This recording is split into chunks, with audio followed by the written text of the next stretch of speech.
Hi everyone, again welcome to the my channel. अगर आपने अपना आईटीआर फाइल कर दिया और अभी तक आपका रिफंड आपके अकाउंट में क्रेडिट नहीं हुआ है तो इसके क्या कारण हो सकते हैं और ये रिफंड आपके अकाउंट में कब क्रेडिट होगा। तो इस वीडियो में यही बात करने वाले हैं कि अगर आपने भी अपना आईटीआर फाइल किया है और अभी तक आपका रिफंड आपके अकाउंट में क्रेडिट नहीं हुआ है तो ये वीडियो आपके लिए काफ़ी इंपॉर्टेंट है, क्योंकि इस वीडियो में हम लोग बताने वाले हैं कि वो रिफंड आपके अकाउंट में कब क्रेडिट हो सकता है। इसके अलावा ये भी बात करने वाले हैं कि अगर आपका प्रोसेस हो गया रिटर्न उसके बाद भी रिफंड नहीं आता है तो आपको क्या करना चाहिए। तो चलिए इस वीडियो को आगे बढ़ाते हैं और समझते हैं।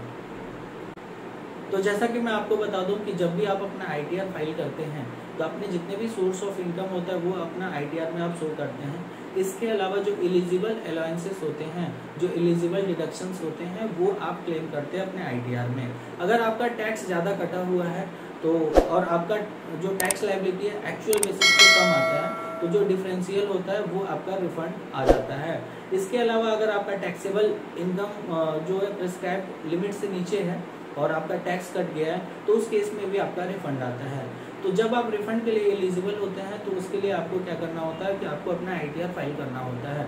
जब आप आईटीआर फाइल कर देते हैं तो उसमें सारा इनकम और जो भी डिडक्शंस अलाउंसेस होता है क्लेम करने के बाद जो आपका रिफंड होता है वो इनकम टैक्स डिपार्टमेंट देती है। अब सवाल ये आता है कि इनकम टैक्स डिपार्टमेंट वो रिफंड कब देती है।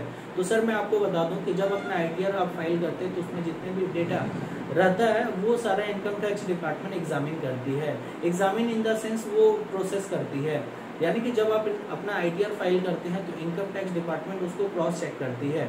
जब वो क्रॉस चेक करती है और पाती है कि आपने जो इन्फॉर्मेशन दिया है वो इनकम टैक्स के डिपार्टमेंट की तरफ से भी वही है, यानी कि आपका रिफंड आ जा रहा है, तो उस केस में क्या है कि आपका जो फाइल है वो प्रोसेस होती है। इन केस अगर आपने कुछ ज़्यादा डिडक्शंस वगैरह क्लेम कर लिया है तो वो आपका पेबल भी क्रिएट कर सकते हैं, यानी कि आपको टैक्स देना भी पड़ सकता है। तो रिफंड के केस में, पेबल के केस में, नो लायबिलिटी के केस में, हर एक केस में आपका इंटीमेशन आपको आता है। इंटीमेशन आपका कब आता है तो जब भी इनकम टैक्स डिपार्टमेंट आपका इनकम टैक्स रिटर्न को प्रोसेस करती है तो आपके ईमेल आईडी में एक इंटीमेशन आता है अंडर सेक्शन 143 सबसेक्शन 1 के अंदर। वो इंटीमेशन का मतलब क्या होता है, इवन आपको मैसेज के थ्रू भी इंटीमेशन का मैसेज एक आता है 143 के अंदर आपका रिटर्न प्रोसेस कर दिया गया है। और ये इंटीमेशन में आपका जो है रिफंड है तो you are eligible for refund, you have to pay tax liability, ऐसा करके एक हेडिंग आता है इंटीमेशन में। इसके अलावा आप क्या कर सकते हैं, उसमें एक पीडीएफ का अटैचमेंट होता है तो वो अटैचमेंट को आपको ओपन करना है अपना पैन नंबर और डेट ऑफ बर्थ डाल करके। जब वो आप ओपन करते हैं तो उसमें देखते हैं कि आपका रिफंड जो भी बन रहा था वो अगर आप डिपार्टमेंट की तरफ से सही है तो वो आपको मिलेगा, ऐसा करके एक मैसेज आता है, एक ईमेल आता है, ठीक है। जब वो इंटीमेशन आपको रिसीव होता है तो वहाँ से नेक्स्ट 7 to 10 डेज के अंदर क्या है कि इनकम टैक्स डिपार्टमेंट वाले आपका रिफंड आपके अकाउंट में क्रेडिट कर देते हैं, ठीक है। तो कुछ केसेस में क्या होता है कि इंटीमेशन आने के बाद भी उनके अकाउंट में जो रिफंड अमाउंट है वो क्रेडिट नहीं होता है। लेकिन इसका रीज़न क्या होता है कि हो सकता है कि आपका जो बैंक अकाउंट है वो वैलिडेटेड नहीं है। जब आपका बैंक अकाउंट वैलिडेटेड नहीं रहेगा तो उस केस में क्या है कि इनकम टैक्स डिपार्टमेंट वाले भले ही आपका रिफंड बन रहा है, भले ही वो इंटीमेशन इशू कर दिए हैं कि आपका रिफंड बन रहा है, तब भी आपके अकाउंट में वो पैसा नहीं आ पाता क्योंकि वो वैलिडेट नहीं है। तो ठीक है, तो अब ये बात काफ़ी लोगों का हमारे पास क्वेरी आया था कि सर हमारा जो रिफंड है वो कब तक क्रेडिट होगा।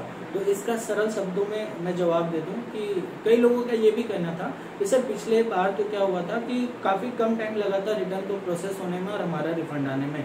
तो इस बार इनकम टैक्स डिपार्टमेंट क्या है कि अपना जो इनकम टैक्स रिटर्न है वो बैचेज में प्रोसेस कर रही है, यानी कि बैचेज में प्रोसेस करेगी, यानी कि बल्क में प्रोसेस करेगी। तो क्या है, उनका कहना ये है कि हम बल्क में प्रोसेस कर रहे हैं इसलिए हो सकता है इसमें थोड़ा ज़्यादा टाइम लगे।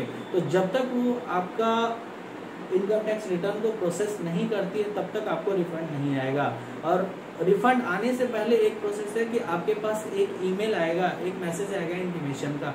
जब तक वो इंटीमेशन नहीं आता है तो आपके अकाउंट में रिफंड नहीं आता है। तो आप वेट करिए कि आपको इंटीमेशन कब आता है और इंटीमेशन के बाद आपको 10 डेज का और भी वेट करना है रिफंड क्रेडिट होने के लिए, तभी वो आपके अकाउंट में क्रेडिट होगा। अगर उसके बाद भी अगर रिफंड क्रेडिट नहीं होता है तो आप ग्रीवेंस वगैरह रेज करके अपना बैंक अकाउंट वैलिडेट करवा करके रिफंड री इशू कर सकते हैं, ठीक है। तो इस वीडियो में बस इतना ही। ऐसे इन्फॉर्मेटिव वीडियो के लिए मेरे चैनल पे बने रहे। Thank you very much.